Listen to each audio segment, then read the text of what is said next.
రాష్ట్ర అధ్యక్షులు పార్టీకి అలాగే మా అధినాయకులకి ఇప్పుడు కూడా వెన్నుదన్నుగా ఉండి ఈ పార్టీని ముందు తీసుకెళ్తున్నటువంటి మన అన్నలు అచ్చెన్నాయుడు గారు మాల్సిందా కోరుతా ఉన్నాను. పెద్దలు, గౌరవనీయులు, మనందరి అభిమాన నాయకులు శ్రీ నారా చంద్రబాబు నాయుడు గారికి, వేదిక పైన ఉన్నటువంటి తెలుగుదేశం పార్టీ కుటుంబ పెద్దలందరికీ, ఇప్పుడే మన పార్టీ పైన, మన నాయకులు చంద్రబాబు నాయుడు గారి పైన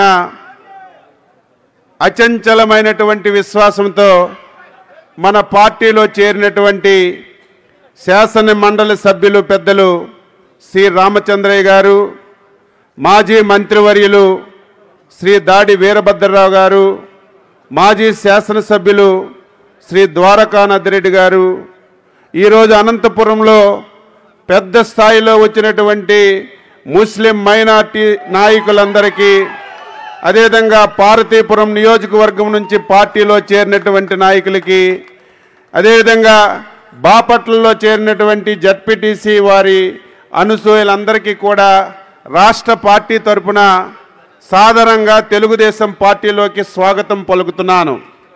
ఒకసారి మనందరం కూడా ఆలోచన చేయాలి. రాజకీయాలు కొత్త కాదు, ప్రభుత్వాలు కొత్త కాదు, శాశ్వతంగా ఉండవలసిన వాళ్ళు ప్రజలు. 4 సంవత్సరాల 7 మాసాలు అయింది సైకో జగన్మోహన్ రెడ్డి నాయకత్వంలో ఈ రాష్ట్రంలో 5 కోట్ల మంది ప్రజలు కూడా ఇబ్బంది పడుతున్నటువంటి విషయాన్ని గుర్తుపెట్టుకోవాలి. ఈరోజు తెలుగు ప్రజలందరికీ ఈ రాష్ట్ర పౌరుడిగా, తెలుగుదేశం పార్టీ అధ్యక్షుడిగా కాదు, ఈ రాష్ట్ర పౌరుడిగా ఒక విజ్ఞప్తి చేస్తున్నాను.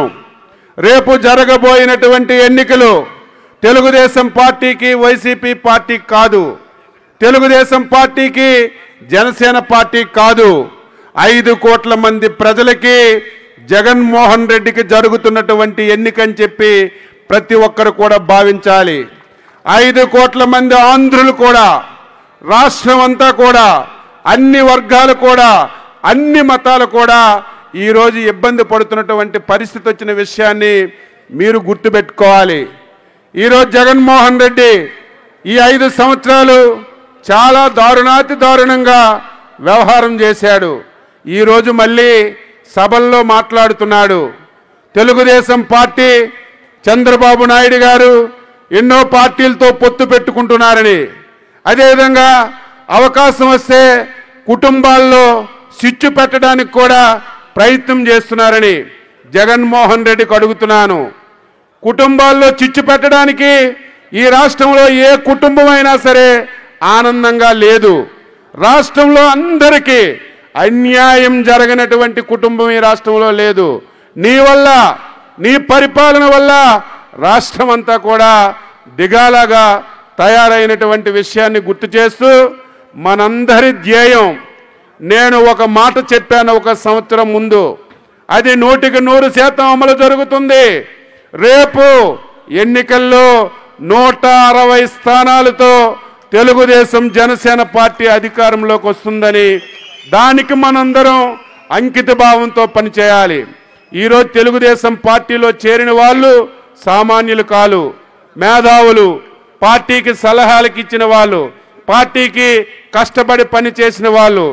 ఈరోజు చాలామంది మేము ఫోన్లు ఎత్తలేకపోతున్నాం, మాకు అవకాశం ఇవ్వండి, మేము తెలుగుదేశం పార్టీలోకి వస్తాం, మేము 3 ఎమ్మెల్యేలు వస్తాం, ఒకరికి టికెట్ ఇవ్వండి అని బంపర్ ఆఫర్లతో మనకి ఈరోజు చాలామంది ఫోన్ చేస్తున్నారు.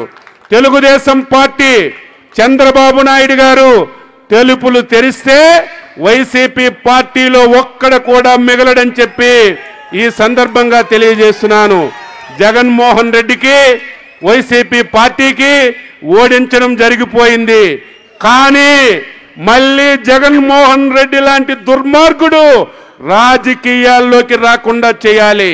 మళ్ళీ వైసీపీ పార్టీ ఆంధ్రప్రదేశ్ రాష్ట్రంలో కనపడకుండా చేయాలి. దానికి మనందరం కూడా కలిసికట్టుగా కృషి చేద్దామని మీ అందరికీ తెలియజేస్తూ, చాలా మంది ఇన్ఛార్జీలు ఉన్నారు మాట్లాడడానికి. ఈ సమావేశం అయిన తర్వాత పక్కనే ఈరోజు స్థానిక సంస్థలు సదస్సు కూడా పెట్టుకున్నాం.